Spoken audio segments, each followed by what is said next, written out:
Vacunas indómitas, intoxicando a ratones atónitos, y nos preparan para un nuevo padecer, subiendo el precio a la solución. Y lógicos para bien de los que apuestan por un futuro peor, porque no les da reparo. Les dedico mi canción. Y tú, cómprate un antihistamínico. Pues Alberto Ortiz, psiquiatra del Distrito de Salamanca de Madrid, muchas gracias por estar aquí con nosotros. Encantado. Bueno, queríamos hablar contigo porque últimamente estamos haciendo muchos programas sobre desmedicalizar en general, y lo queríamos hacer contigo centrado en la salud mental. Entonces, bueno, para entrar así en materia, cuando hablamos de desmedicalizar, en cuanto a números o magnitud, en este momento, ¿a qué nos referimos? ¿Esa sobremedicalización que tenemos en salud mental, cuánto la podemos valorar más o menos? Pues es difícil, porque es difícil medir cuánta medicalización hay. Las formas en que se ha hecho de medir este proceso ha sido pues, a través, por ejemplo, de las prescripciones de antidepresivos o de psicofármacos en general, que está multiplicándose en los últimos años una barbaridad. Otra forma que se ha hecho para medir esto, otra metodología, ha sido ver cuántas personas acuden a los centros de salud mental sin tener un trastorno mental diagnosticable, es decir, que tienen problemas así de la vida. Y también, pues esto está suponiendo ahora mismo una especie, como alrededor de una cuarta parte de las demandas en salud mental. Entonces sí que estamos ante un problema de una magnitud gorda y creciente. Porque, por ejemplo, nosotros cuando hablamos de psiquiatría, casi toda la gran parte se la dejamos a los psiquiatras. Me refiero, cuando hablamos de esta sobremedicalización, atención primaria, ¿qué peso tiene en esto? Atención primaria tiene un peso crucial, como en casi todo. Los médicos de atención primaria son la puerta de entrada al sistema sanitario y son los que ya orientan la demanda de las personas, de los ciudadanos, en un sentido o en otro. Entonces, de alguna manera, el médico de atención primaria es el que va a poder considerar la demanda como algo susceptible de un tratamiento sanitario. Muchas veces el médico de atención primaria ya hace el diagnóstico y el tratamiento o hace la derivación a salud mental, con lo cual todos estos procesos son cruciales en la medicalización. Pero, por ejemplo, el peso específico de atención primaria en la prescripción de fármacos como benzodiazepinas u otros que tengan que ver, ¿cuál es? La mayor parte de las benzodiazepinas y de los antidepresivos están prescritos por médicos de atención primaria, la mayor parte. Entonces el peso es importantísimo, claro.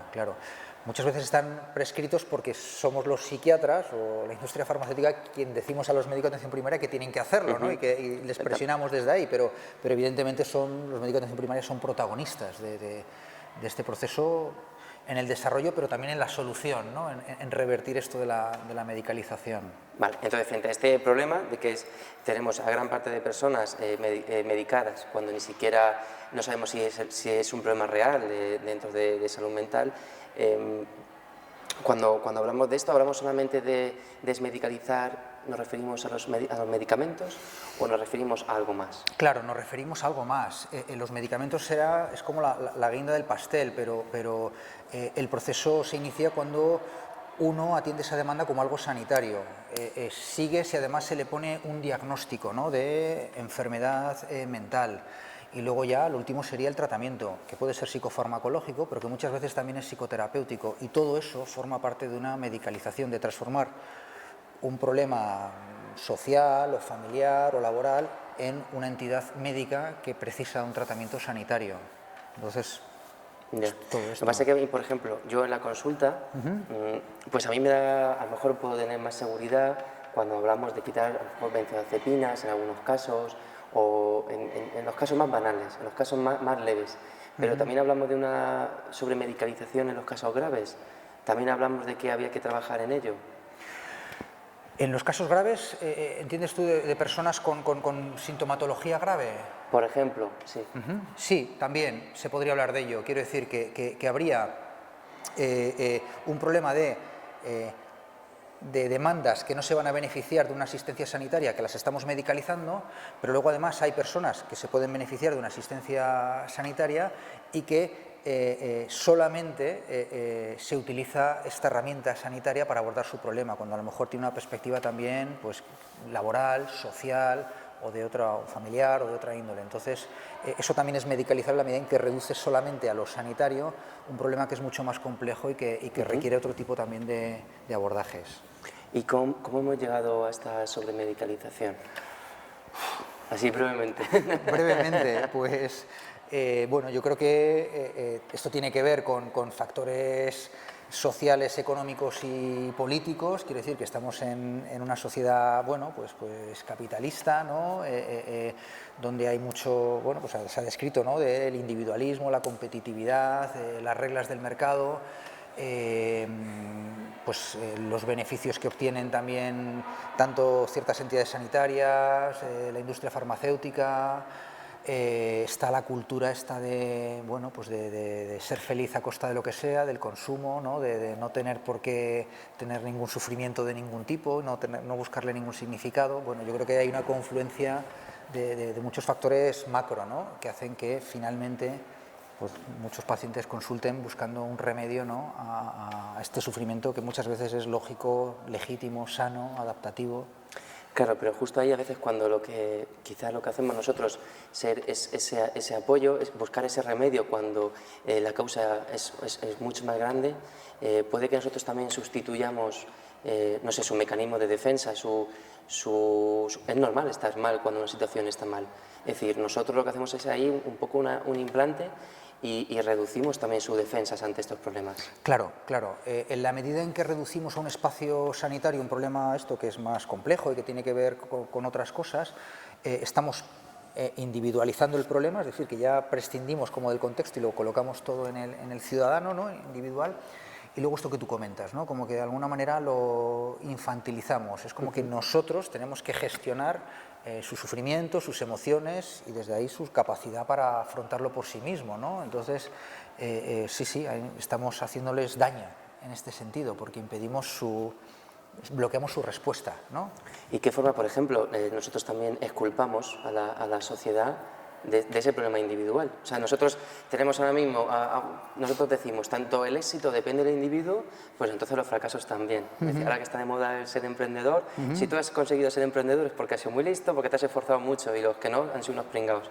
Entonces nosotros lo que es el éxito lo individualizamos mucho y entonces el fracaso también. Y dejamos a la sociedad al lado, como si... Sí, esto es un problema grave, ¿no? Lo colocamos todo en el individuo, la sociedad, y desde ahí también nos convertimos un poco en colaboracionistas, ¿no? La medida en que colocamos todos los problemas sociales que hay, de empleo precario, de falta de vivienda, lo llevamos al terreno individual y particular del ciudadano que tengo delante en mi consulta, y como que en la medida en que lo reduzco ahí, bloqueamos una respuesta colectiva para hacer frente a todo ese tipo de cosas, ¿no? Ya no es un problema de, yo qué sé, pues de la legislación laboral, sino que es tu problema que tengo que solucionar yo a través de un fármaco o de una terapia. Entonces, como que colaboramos en mantener pues esta desigualdad social, económica y toda esta problemática. Entonces, sí, tenemos... la consulta es un espacio político, ¿no? Y desde ahí estamos, claro, colaborando en que se mantenga el estatus, un estatus que daña a las personas, ¿no? Vale. Y también, a ver, nosotros normalmente de la consulta, pues normalmente suele ser un poco paternalista, se quiera o no se quiera, incluso desde el punto de vista de yo soy el experto, tú eres el que ha venido a mí a recibir la ayuda y yo por tanto te ofrezco mis conocimientos, o los tomas o los dejas, ¿no? Entonces, siendo así, siendo tú el que ha estudiado lo que hayas tenido que estudiar, si la otra persona fuese más partícipe y en la toma de decisiones, quizás se podrían abordar otras vías de medicalización, por ejemplo. Sí, sin duda. Yo creo que nosotros somos expertos, tenemos un conocimiento médico de salud mental, pero finalmente las personas también son expertas en sí mismas, ¿no? Y no tenemos nosotros que resolver su vida, porque ellos son los que mejor la conocen, ¿no? Entonces, no se trataría de precisamente tener una actitud paternalista de resolver, sino de alguna manera trabajar juntos desde una posición más horizontal y más de colaboración en ver qué es lo que te está pasando y si hay alguna respuesta a nivel sanitario que te pueda ayudar, que muchas veces no. Ya, que por ejemplo, muchos de los medicamentos que ponemos, los ponemos porque no sabemos qué hacer. O sea, tú vienes a la consulta y me dices, no puedo dormir, pues toma. Tengo un problema, pues toma, porque parece que tienes que ser resolutivo y resolutivo se ha asemejado simplemente a, bueno, pues aquí está. Sí, o te mando a psicoterapia o lo que sea. Es terrible porque estamos todo el rato fijándonos en los síntomas, en intentar resolverlos. Y no miramos detrás qué hay detrás de esos síntomas. Tú no duermes, pero ¿por qué no duermes? ¿Qué te está pasando, no? ¿Qué hay detrás que te está impidiendo dormir? ¿Por qué estás angustiado? ¿Por qué estás triste? Entonces, más que resolver la tristeza, la angustia o el insomnio, tenemos que ver qué significa esa tristeza, esa angustia, ese insomnio, ¿no? Y el significado puede tener que ver con, bueno, pues ya te digo, con problemas sociales o familiares, o con un duelo, con un problema laboral, y eso es lo que tenemos que intentar resolver. Y no se suele resolver casi nunca a través de un sistema sanitario, sino tienen que participar otro tipo de agentes. Si los síntomas son horribles, disfuncionales, y pues entonces a lo mejor sí que durante un tiempo podemos dar una medicación o hacer un seguimiento psicoterapéutico para intentar amortiguarlos, pero lo importante es lo que está detrás. Vale. Un poco las consecuencias de qué es lo que ocurre cuando sobremedicalizamos a una persona desde el ámbito general, no solamente los efectos secundarios de los fármacos. Ya hemos dicho, por ejemplo, la infantilización, etcétera. Sí. Infantilizamos a la persona, ponemos el foco en el individuo Y no cuando en la hay sociedad. problemas sociales, estamos pues poniendo además una etiqueta que muchas veces puede ser estigmatizadora, ¿no? Porque siempre si vamos a dar un tratamiento tenemos que poner un diagnóstico, ¿no? De depresión o de lo que sea, ¿no? Entonces ahí también estamos dañando. Luego está el daño, como decíamos, de los efectos secundarios de los psicofármacos, pero también de las psicoterapias, ¿no? que también pues, muchas veces hacen que uno esté más pendiente de sí mismo y no recreándose en sus síntomas y no ponga el foco verdaderamente en lo que hay detrás, ¿no? Lo que están significando todos estos síntomas. Entonces, sí, o sea, dañamos en múltiples aspectos cuando intervenimos de manera excesiva o innecesaria. Puede ser también que banalicemos un poco los efectos secundarios. Normalmente me refiero a efectos secundarios que a lo mejor son más leves o que luego serán graves más a largo plazo. Por ejemplo, paciente que toma algún tipo de antidepresivo, etcétera, y cuenta un efecto secundario, pues ya puede ser relacionado con la actividad sexual, ya puede ser con el aumento o pérdida de peso, etcétera. Normalmente tenemos una respuesta de, bueno, pero es cierto, pero tú es que estabas muy mal o tú estás peor de lo tuyo, entonces este efecto secundario es un poco irrelevante. Sí, esto lo hacemos para justificar nuestras intervenciones, ¿no? Entonces, muchas veces tendemos a minimizar o banalizar los efectos secundarios porque estamos obcecados en quitar los síntomas, ¿no? y no mirar detrás, decíamos, ¿no? Entonces, sí, esto... Bueno, pues tenemos que ser más críticos, ¿no? Con lo que hacemos y tenemos que revisar los efectos secundarios de nuestras intervenciones, de la medicación, pero también de lo que estamos propiciando al tener un encuentro con alguien en el que nosotros nos erigimos en la persona que le va a gestionar su sufrimiento, se lo va a intentar resolver. Es una posición muy elevada, demasiado. Sí, un poco de pedestal.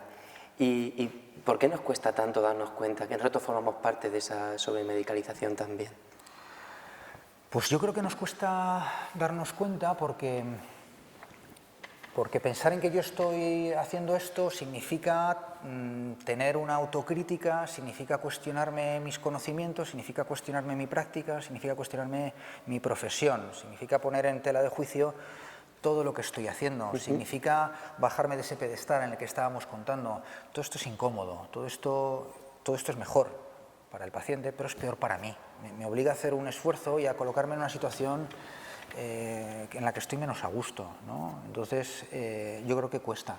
Es mucho más sencillo tener una certidumbre, la certidumbre que me da muchas veces la industria farmacéutica, con que hay unos medicamentos que son eficaces y maravillosos, y entonces moverme ahí, que no estar todo el rato cuestionándome lo que hago, los efectos negativos que puede tener, hasta qué punto esto es bueno, regular o malo para mis pacientes. Yo lo digo también por todos aquellos profesionales que intentan hacer bien su trabajo, porque hay muchos que todos sabemos, bueno, pues tú pones el medicamento que te han dicho o paso del paciente, pero hay mucha gente que sí que está intentando hacer bien con los pacientes. Sí, sin duda. Y aún así nos cuesta decir, quizá yo soy uno de esos factores de sobremedicalización. Es cierto que cuesta, pero muchas veces, no sé, a mí me da la impresión de que a veces caemos en los diagnósticos en una profecía autocumplida. Es decir, yo tengo una idea de lo que creo que puedes tener y junto una cantidad de síntomas y al final lo meto en este diagnóstico. Y vaya, si estás aquí, yo te he dicho que ibas a estar en esta etiqueta y estás aquí. Entonces es difícil poder sacar a una persona de esa etiqueta cuando la tienes dentro, tú como profesional en la cabeza. Sí, es lo más cómodo, ¿no? Tener yo mi esquema en la cabeza e ir acomodando con calzador a la gente a mi esquema. Es mucho más complicado quitarme los esquemas y ver a cada paciente como alguien nuevo, singular, único, y plantearme lo que me cuenta no como un estándar, como una etiqueta diagnóstica, sino como un problema irrepetible en esta persona. Esto me exige mucho más. Y luego también, pues somos médicos, ¿no? Somos vocacionales y entonces nos gusta ayudar a la gente, ¿no? Entonces tendemos también a intervenir mucho desde ahí, ¿no? Desde yo quiero ayudarte, te compadezco, necesito darte una respuesta, si estás aquí. Entonces eso también nos empuja a siempre, bueno, pues intervenir, ¿no? Y estos... No hay más que ir a cupos distintos. Esto de la precariedad tiene sus partes muy malas, pero alguna buena, que es que estando en cupos distintos ves que de repente hay un cupo con un montón de diagnósticos en concreto, otro cupo con un montón de diagnósticos en una población que es muy parecida. Entonces, ¿cómo es posible? Entonces, por esa variedad. Otra cosa, porque muchas veces cuando lo hemos hablado es... Vaya, yo como profesional me sé que todos los medicamentos tienen efectos secundarios, algunos más graves y otros menos, pero todos los tienen. Entonces, siempre está un poco el problema de que si nosotros informamos de esos efectos secundarios, alarmamos al paciente y a lo mejor vamos a disminuir una adherencia terapéutica. ¿Se puede informar sin alarmar? ¿Se puede informar de los efectos secundarios y sin alarmar al paciente? O sea, yo creo que desde luego es obligatorio informar y yo creo que lo tenemos que hacer de forma honesta. Imagino que hay efectos secundarios que son más alarmantes y hay otros que no, pero tenemos que hacerlo. Quiero decir que esta cosa paternalista de decidir por el otro y ocultar la información porque no va a tener una adherencia al tratamiento, a mí el término adherencia al tratamiento... Me chirría mucho, sí, me da un poco de urticaria, ¿no? Yo creo que tendríamos que hablar de acuerdo terapéutico, pues esto, de un contrato, ¿no? No de que tú tienes que adherirte a lo que yo te estoy diciendo. Entonces, sí, creo que muchas veces actuamos de manera muy paternalista en este sentido. Pero fíjate, además de los efectos secundarios estos explícitos que vienen en la ficha técnica, yo creo que tendríamos que tener nosotros también en la cabeza los efectos secundarios de, pues esto que estábamos comentando, ¿no? De infantilizar, patologizar, de lo que está significando el que yo te esté dando una pastilla o una psicoterapia, ¿no? Aparte de los efectos secundarios intrínsecos que tenga, ¿no? Pero a veces también, un poco, yo creo que puede ser el miedo de quedarnos cortos, me refiero. Ahora mismo está muy en boga el tema de los efectos secundarios de los fármacos, medicalizar, etc. Pero ¿y si no doy el fármaco? ¿Y si yo creo que se tolera más los errores por acción? Sí. Me explico. Bueno, sí, pues te llevo a este efecto secundario, pero ¿y si me quedo corto? Serían mejores los errores de acción que no los de omisión, Cierto. aunque quizás sean peores. Cierto, sí, estoy completamente de acuerdo contigo y de hecho, si finalmente tienes que ir a un tribunal, si has cometido algo, pues es que yo lo estaba haciendo bien intencionadamente, me he podido equivocar, pero es que yo quería ayudar a... Pero si dejas de hacerlo y el error es por esto, vas a tener más dificultades en el juicio. Sí, este es otro de los motivos que nos impulsa a intervenir. Finalmente tenemos que pensar en el paciente, no en mi tranquilidad. Tengo que pensar en qué es lo mejor para él y muchas veces lo mejor es esperar y ver. Y si por ahora tengo dudas, pues espero y veo. Y si más adelante pues resulta que sí que parece que le va a ir bien un tratamiento, pues a lo mejor lo doy. Pero muchas veces no. Entonces, tenemos que estar pendientes todo el rato del otro, no de mi tranquilidad, no de lo que me deja a mí a gusto y cómodo. Yo esto lo he vivido yo personalmente en las urgencias y yo creo que hay una presión de grupo. Me explico. Bueno, un caso en concreto con una persona mayor que se estaba muriendo y, bueno, mayor se estaba muriendo de viejo y, bueno, un fallo multiorgánico y entonces mi adjunto le empezó a poner todo lo que se le puede poner sin tener tensión para poder canalizar las vías. Y entonces yo se lo comenté, dije, yo creo, yo soy muy pequeño todavía, soy R muy pequeño, pero yo creo que esto ya está claro y por supuesto que lo tenía claro. No había que poner una cefalosporina de tercera generación como se le puso, pero es que a mí me pagan por hacer, no por no hacer.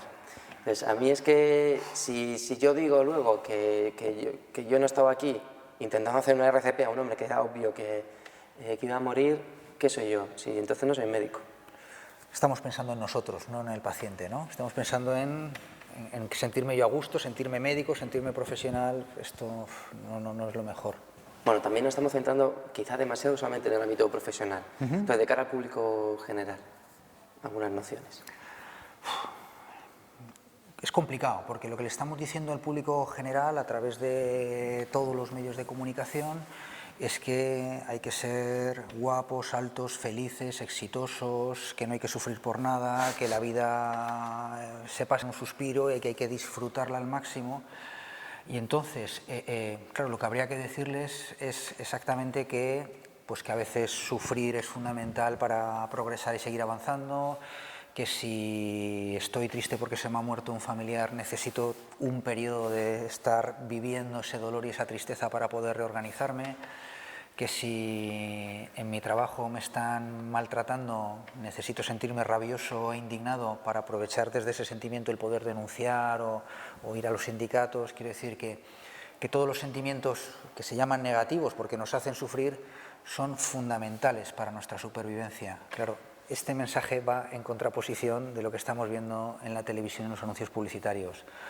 Lo que habría que decir a la ciudadanía es que el sufrimiento pues muchas veces tiene un sentido y un significado y que es necesario para crecer y para seguir adelante. Entonces no hay que erradicarlo ni con pastillas, ni necesitamos de ningún psicólogo o psicoterapeuta para el poder atravesar periodos de dolor, pero normales, que son propios del ser humano, ¿no? Es un poco el sufrimiento nos tiene que servir para cambiar aquello que nos hace sufrir. Claro. O sea, no el quedarnos con el sufrimiento. Me refiero, por ejemplo, hemos tenido pacientes, como tú has comentado, ¿no? En el trabajo con situaciones calamitosas, que lo que realmente le hace falta no un fármaco, sino un sindicato. Así es. Entonces, pues para cambiar... Pero para ir al sindicato tengo que estar rabioso y tengo que estar indignado. Si estoy tranquilo, si estoy sedado alineado y tal, pues no voy a ir al sindicato. Necesito estar con rabia. Vale. Y luego, por ejemplo, porque estamos hablando de medicalizar y parece que nos estamos centrando todo, pues bueno, en fármacos, en derivar a psiquiatría, en quédate en primaria y te voy viendo, pero por ejemplo han surgido numerosas tendencias ahora, que muchas veces decimos que medicina alternativa, etcétera, incluso pues los expertos que tengan que ver más con el ámbito de la psique en sí. ¿Eso también es medicalizar, aunque sea sin fármacos? Sí, sería psicologizar, pero que tiene que ver con lo mismo, Sí. ¿no? Con dar una respuesta desde el ámbito de lo sanitario, o en este caso de lo psicológico, a problemas o malestares cotidianos que forman parte del ser humano. El pretender arreglar, ¿no?